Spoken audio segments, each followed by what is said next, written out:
It was supposed to be a typical late-night interview, all light-hearted jokes, some storytelling, and maybe a plug for Clint Eastwood's latest film. But what unfolded on Jimmy Kimmel's live show stunned the entire nation. The veteran actor and director, known for his stoic demeanor and unapologetic opinions, didn't come for laughs. From the moment Eastwood stepped onto the stage, something felt off. He barely smiled, didn't engage with the audience, and when Jimmy tried to break the ice with a joke about Eastwood's age, the legendary actor didn't laugh. Instead, he leaned into the microphone, his eyes sharp as ever, and replied with a line that cut the tension like a knife, "I came here to talk, not to be mocked."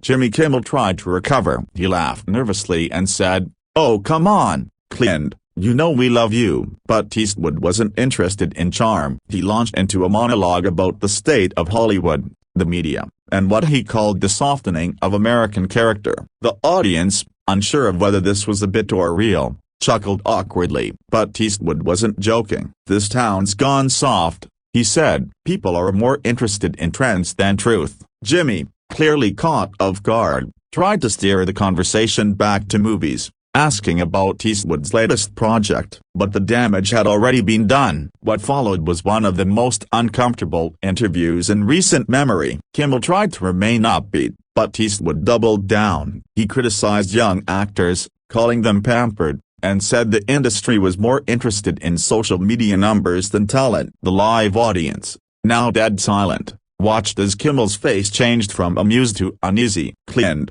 I think people might disagree with that," Jimmy said, smiling tightly. Eastwood shot back, "Of course they would. Nobody wants to hear the truth anymore. They just want to clap like trained seals." The audience gasped. The producers, watching from the control room, were panicking. Kimmel's crew scrambled. The show was live, and the delay button could only do so much. In a last-ditch effort, Jimmy reached for humor again. "Well, I guess we're not going to see you on TikTok anytime soon." Eastwood didn't laugh. Instead, he leaned forward and said, "If I wanted to watch kids dance for attention, I'd go to a kindergarten talent show." The crowd, stunned into silence, was now visibly uncomfortable. Kimmel looked around, unsure of what to do. Then, Eastwood crossed a line that no one expected. He began calling out individual celebrities by name, criticizing their public personas and questioning their morals. That's when the producers decided enough was enough. A voice came in Jimmy's earpiece, "Wrap it now." Jimmy stood and tried to bring the interview to a polite end. "Well, Clint, I think that's all we have time for tonight. Thanks for joining us." But Eastwood didn't stand. He stared straight ahead and said, "This country needs a wake-up call, and it's not going to come from people laughing at desk jokes." Kimmel tried to maintain control. "All right, we'll be right back, everybody." But as the camera cut away, Eastwood still hadn't moved. It was then that security quietly entered from stage left. The studio audience didn't know what was happening. They watched, frozen, as one of America's most iconic film legends was gently approached by staff. "Mr. Eastwood," one producer whispered off camera, "we need to escort you out." Eastwood didn't resist. He stood slowly, brushed off his jacket, and said, "Guess they don't like free speech on comedy shows anymore." The cameras had gone to commercial, but audience members had their phones out,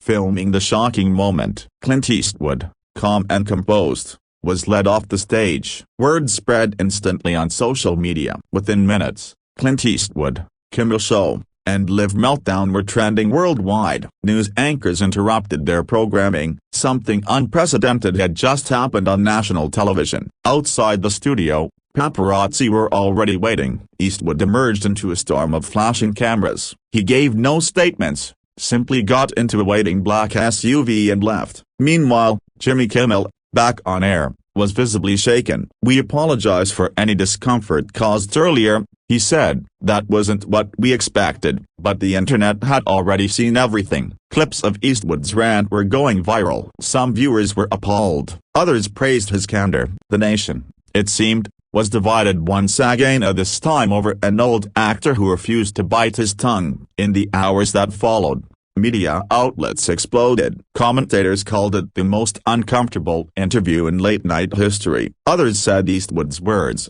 though harsh, reflected a growing sentiment among certain groups disillusioned with modern culture. Political figures chimed in. Some accused Kimmel of silencing an American legend. Others defended the move, saying hate speech had no place on national television, no matter who was saying it. The debate wasn't just about what Eastwood's done, it was about what kind of speech is allowed in public forums, and who gets to decide when it goes too far. Eastwood released a brief statement through his publicist the next morning. It read, "Mr. Eastwood stands by his comments. He believes in open dialogue, even when it makes people uncomfortable." Jimmy Kimmel, meanwhile, did not issue further comment. ABC, the network airing the show, confirmed that the decision to cut the interview and remove Eastwood was made in real time for editorial and safety reasons. The late-night show, once known for its relaxed, humorous tone, had become ground zero for a cultural clash that was anything but funny. The fallout continued for days. Talk shows,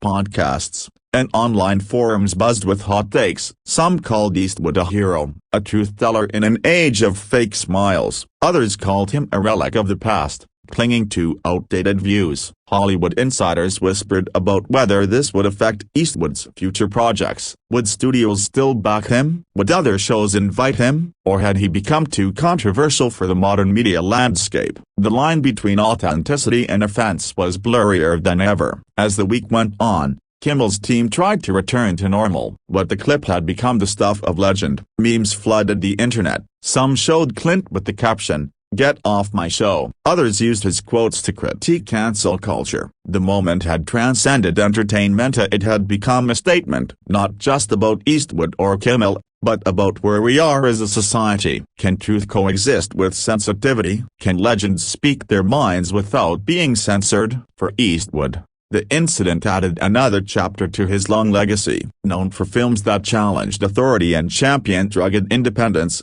his real-life persona now mirrored his characters more than ever. Whether he intended it or not, his outburst had sparked a national conversation. People who hadn't seen a Clint Eastwood film in years were now watching YouTube clips and reading op-eds. He was back in the spotlight, and not for a movie, but for a moment. Kimmel's ratings saw a temporary spike. Some tuned in to see how he'd handle the aftermath. Others were just curious about what might happen next. The following episode began with Jimmy joking, "No guests tonight, we're still recovering." It got a laugh, but the unease lingered. The shadow of Eastwood's departure loomed large, not because of physical confrontation, but because of what it symbolized, a collision between old-school grit and modern-day media boundaries. Meanwhile, viewers continued to debate. Was Eastwood wrong for saying what he said? Or was Kimmel wrong for cutting him off? Was this censorship or sensible moderation? The incident became a talking point in universities,